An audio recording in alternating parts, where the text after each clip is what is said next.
It's late, and you finally close the laptop after a genuinely productive day. But instead of feeling settled, your mind is already drafting tomorrow's list. You did a lot today, so why doesn't it feel like enough?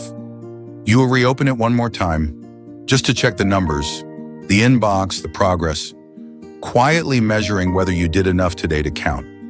Somewhere along the way, I got a lot done turned into, I am worth something today, and stopping doesn't feel like rest.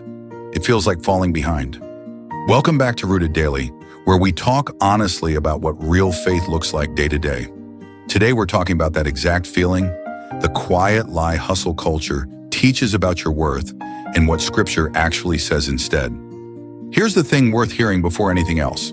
This isn't about working less, it's about where your worth actually comes from. Hustle culture quietly teaches you to earn it all over again every single day. Scripture says it was already given. Here are 6 places where that shows up and what it means to root your worth back in who God says you are. Number 1, you've been chasing the next promotion, the next milestone, the next number, telling yourself that's the thing that will finally make you feel like you've made it. But you hit the last one, and the feeling barely lasted a day before you were chasing the next. Jesus names the actual order. But seek first his kingdom and his righteousness, and all these things will be given to you as well. Not chase everything else first and hope the kingdom fits in somewhere. Seek it first and let the rest follow. So name the goal you've quietly been treating as ultimate, and put God's kingdom ahead of it on purpose. Let the goal follow instead of lead. Number 2, early mornings, late nights, trying to build your career and your security entirely through your own grind. You're exhausted and somehow you still don't feel safe. Scripture names exactly why. Unless the Lord builds the house, the builders labor in vain. In vain you rise early and stay up late, toiling for food to eat, for he grants sleep to those he loves. Effort without God isn't just tiring, it's building on nothing. So, before tomorrow's grind starts, hand the building itself back to God in a short, honest prayer. Let him carry what you were never meant to carry alone. Number 3, you hit a real goal, something you worked hard for, and within a day, the satisfaction had already drained out, your mind spinning that same night toward the next thing to chase. The teacher in Ecclesiastes tested this exact thing and wrote it down plainly. What do people get for all the toil and anxious striving with which they labor under the sun? All their days their work is grief and pain. Even at night their minds do not rest. Even at night, even after the win. So name one recent win that didn't satisfy the way you expected. Let that be evidence, not that something's wrong with you, just proof the strategy was aimed at the wrong target. Here's something worth sitting with tonight. Who or what are you really hustling to prove yourself to? Type it in the comments, even just one word. Number 4, you're scrolling and you land on someone else's pace, their output, their progress.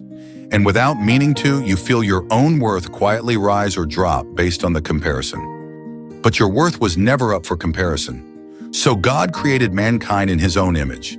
In the image of God, he created them. That status was granted before you produced anything today. It isn't up for renegotiation based on someone else's pace. So remind yourself out loud if you need to, that this worth was given before you did anything today. Put the phone down and let that be enough for a minute. Number 5, you catch yourself shaping your effort around what will impress your boss, your following, the room, more than around what's actually true or right. Paul names the real question underneath that. Am I now trying to win the approval of human beings or of God? If I were still trying to please people, I would not be a servant of Christ. 2 different aims wearing the same effort. So before you start tomorrow's task, ask plainly who you're really trying to please with it. Let the answer adjust your motive, even if the task stays exactly the same.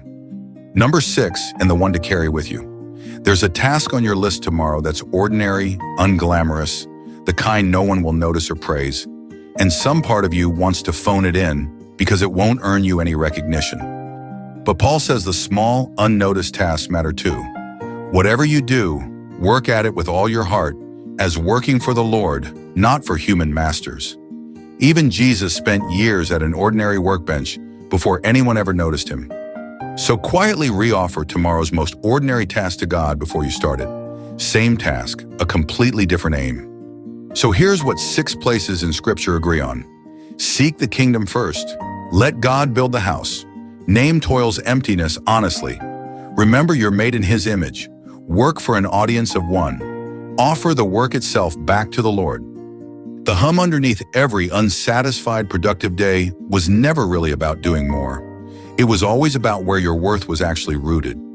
Picture that same desk again, the same closed laptop. But this time, you don't reopen it to check the numbers.